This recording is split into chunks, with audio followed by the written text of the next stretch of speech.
Assalamualaikum warahmatullahi wabarakatuh. Kami dari kelompok Dikdas kelas C yang beranggotakan Winda Puspitasari, lalu Setia Yuda, dan Nanda Veruna Enen Karisma. Kami akan menjelaskan tentang metode penelitian Research and Development atau R&D serta metode penelitian eksperimen.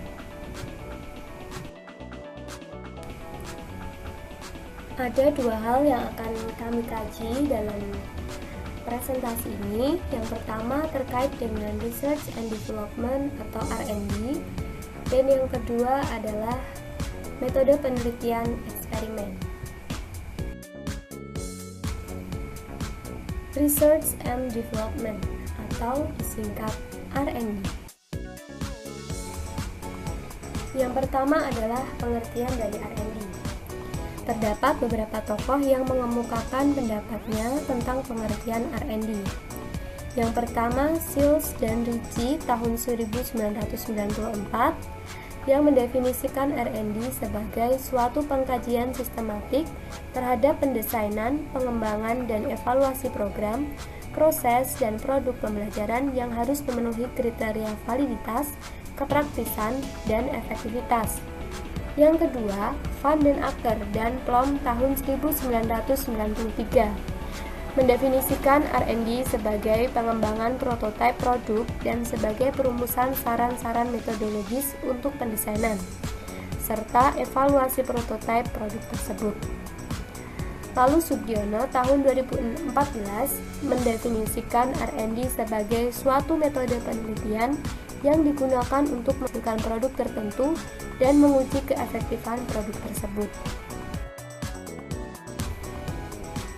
Ada pula pendapat dari Sujadi tahun 2003 bahwa R&D merupakan suatu proses atau langkah-langkah untuk mengembangkan produk baru atau menyempurnakan produk yang telah ada yang dapat dipertanggungjawabkan.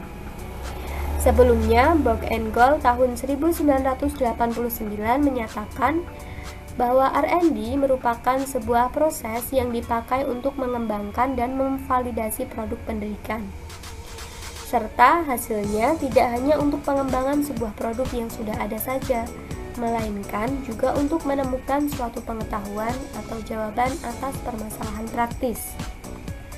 Sukma Dinata tahun 2008 menyatakan R&D merupakan suatu pendekatan penelitian untuk menghasilkan suatu produk baru atau menyempurnakan produk yang sudah ada. Berdasarkan pengertian dari beberapa tokoh tersebut, dapat ditarik satu kesimpulan bahwa antara satu pengertian dengan pengertian yang lain sebenarnya mengandung makna yang tidak jauh berbeda, yaitu tentang pengembangan produk melalui proses perencanaan produksi dan evaluasi validitas produk yang telah dihasilkan. Metode penelitian dan pengembangan atau R&D dapat diartikan sebagai cara ilmiah untuk meneliti, merancang, memproduksi, dan menguji validitas produk yang telah dihasilkan. Kegiatan penelitian dan pengembangan dapat disingkat 4P: penelitian, perancangan, produksi, dan pengujian. Wayan tahun 2009 menyatakan karakteristik penelitian R&D yang pertama, masalah yang ingin dipecahkan adalah masalah nyata yang berkaitan dengan upaya inovatif atau penerapan teknologi dalam pembelajaran sebagai pertanggungjawaban profesional dan komitmennya terhadap pemerolehan suatu kualitas pembelajaran. 2. Pengembangan model pendekatan dan metode pembelajaran serta media belajar yang menunjang keefektifan pencapaian kompetensi siswa. Ketiga, proses pengembangan produk, validasi yang dilakukan melalui uji ahli, uji coba lapangan secara terbatas perlu dilakukan sehingga produk yang dihasilkan bermanfaat untuk peningkatan kualitas pembelajaran. Keempat, proses pengembangan model, pendekatan, modul, metode, dan media pembelajaran perlu didokumentasikan secara rapi dan dilaporkan secara sistematis sesuai dengan kaidah penelitian yang mencerminkan originalitas.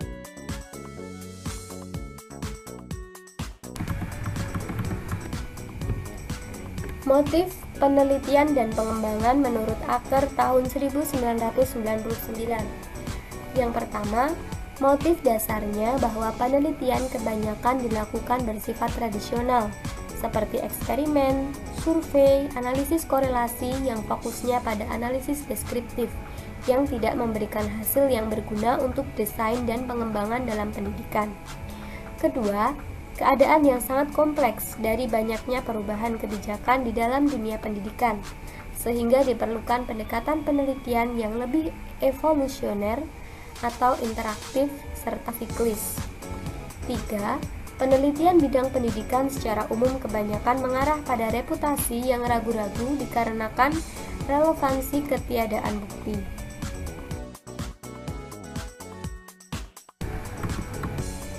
Terdapat beberapa model dalam penelitian dan pengembangan atau R&D. Yang pertama dikemukakan dalam teori Bock and Goal yang terdiri atas 10 langkah prosedur pengembangan. Yang kedua ada Tyagarajan dengan 4 langkah prosedur pengembangan yang terkenal dengan nama 4D. Lalu ada Hanafin dengan 3 langkah. Yang ketiga ada Molenda dan Reiser dengan 5 langkah, yaitu dikenal dengan ADDIE. Yang kelima ada Dick and Carey dengan 10 langkah prosedur pengembangan. Kelima teori di atas hanya beberapa dari sekian banyak teori yang menyatakan tentang model-model pengembangan. Sejatinya tidak terlalu jauh perbedaan dari setiap langkahnya, namun disesuaikan dengan produk apa yang akan dikembangkan, baik itu media pembelajaran, metode atau model-model pembelajaran, ataupun software pembelajaran, maupun produk-produk pendidikan yang lainnya. Selanjutnya adalah tentang metode eksperimen. Pengertian metode penelitian eksperimen. Yang pertama dari Sugiono tahun 2014, metode eksperimen diartikan sebagai metode penelitian yang digunakan untuk mencari pengaruh perlakuan tertentu terhadap yang lain dalam kondisi terkendali. Menurut Rahmat, metode eksperimen bertujuan untuk meneliti hubungan sebab akibat dengan memanipulasikan satu atau lebih variabel pada satu atau lebih kelompok eksperimen dan membandingkan hasilnya dengan kelompok kontrol yang tidak mengalami manipulasi. Yang ketiga dari Kerlinger, metode penelitian eksperimen merupakan suatu penelitian ilmiah di mana peneliti memanipulasi dan mengontrol satu atau lebih variabel bebas dan melakukan pengamatan terhadap variabel-variabel terikat untuk menemukan variasi yang muncul bersamaan dengan manipulasi terhadap variabel bebas tersebut. Dengan demikian, dapat disimpulkan bahwa metode penelitian eksperimen merupakan metode penelitian yang digunakan untuk mencari pengaruh atau hubungan sebab akibat dari manipulasi yang dilakukan terhadap suatu variabel tertentu atau variabel terikat.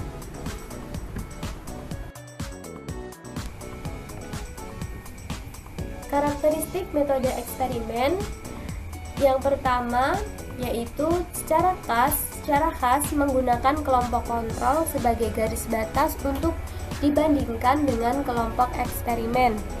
Yang kedua, menghendaki pengaturan variabel-variabel dan kondisi-kondisi eksperimen baik dengan kontrol maupun dengan manipulasi langsung dan randomisasi.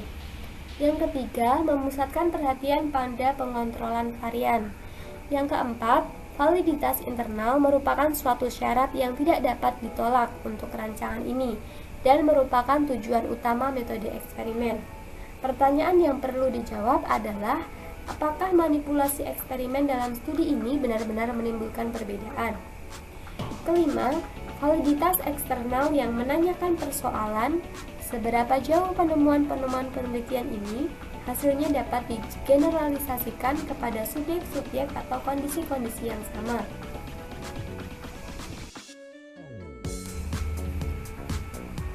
Selanjutnya adalah judul penelitian. Yang pertama, judul penelitian R&D. Menurut Alfianica, biasanya penelitian R&D judulnya diawali dengan kata pengembangan. Sebagai contoh, pengembangan media puzzle kata berbasis teknik Montessori untuk pembelajaran membaca permulaan dan peningkatan motivasi belajar siswa kelas 1 SD. Tesis Handara Tri Elitasari tahun 2019. Yang kedua, pengembangan reflektif modul berbasis child-friendly school untuk meningkatkan kemampuan literasi budaya dan karakter cinta tanah air siswa kelas 4 SD di Kecamatan Muntilan. Tesis Irma Pravitasari tahun 2019. Lalu selanjutnya, dua judul penelitian yang dirumuskan oleh kelompok kami berdasarkan hasil analisis kebutuhan yang telah kami lakukan sebelumnya. Yang pertama, pengembangan media pembelajaran tematik berbasis buku cerita pada materi dongeng dan perkalian di kelas 3 SD Buluhade Kabupaten Bantul. Yang kedua, pengembangan media video tutorial membaca untuk meningkatkan keterampilan membaca permulaan siswa kelas 1 SD Negeri Tanjung Anom Kabupaten Sleman. Selanjutnya, judul penelitian eksperimen. Menurut Alfianica tahun 2018, judul dari penelitian eksperimen biasanya dimulai dengan kata pengaruh, perbandingan, atau efektivitas. Sebagai contoh, yang pertama, pengaruh penggunaan metode quantum teaching dan metode cooperative integrated reading and composition terhadap kemampuan menulis deskripsi siswa kelas 5 SD Muhammadiyah 1 Alternatif Kota Magelang. Tesis Gunawan Arditya tahun 2018. Yang kedua, efektivitas pembelajaran menggunakan e-learning, sebuah meta-analisis tesis. Dari tesis Kadarisma Tejo Yuwono tahun 2018. Lalu dua judul dari kelompok kami. Yang pertama, perbedaan hasil belajar perkalian siswa kelas 2 SD Negeri Buluhade Bantul sebelum dan sesudah menggunakan media video. Yang kedua, pengaruh metode home visit terhadap hasil belajar siswa kelas 1 SD Negeri Tanjung Anom Sleman selama pandemi COVID-19.